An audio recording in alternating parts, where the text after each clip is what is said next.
This is the 5th year that the Institute of Directors has thrown its support behind a directors event. What role does the IoDSA believe an event of this nature fulfills?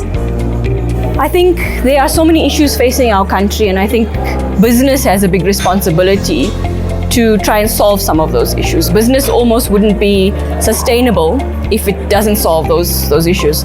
And therefore, us as business leaders, as directors, we need to start thinking about these things. This event is an annual reminder of some of those issues and almost a debate of some of the solutions. And we hope that the thoughts and the ideas that come out of this continue during the year as well.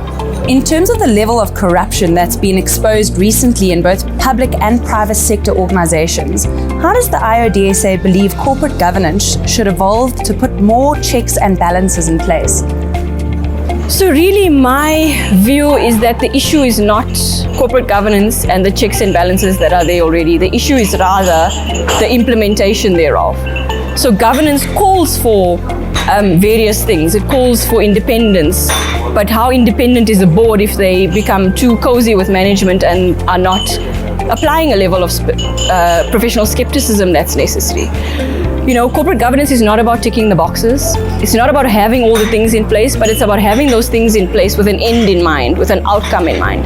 And if you're not achieving those outcomes of ethical leadership, effective control, good performance, and legitimacy, then you don't have good governance at the end of the day. Governance is about ethical and effective leadership.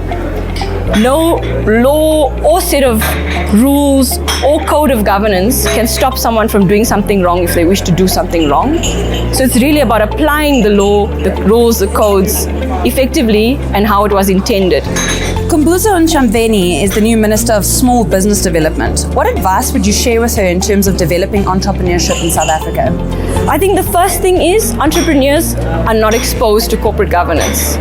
And as I said to you before, corporate governance is about ethical and effective leadership. If they don't get this right from fledgling days, their business will not grow and sustain itself. Remember, when they're eventually going to bankers and to funders to look for funding, more and more investors and funders are assessing whether organizations have good corporate governance before they're putting their money in, because it means the money will be well looked after. So I think the importance of governance needs to be instilled in these entrepreneurs.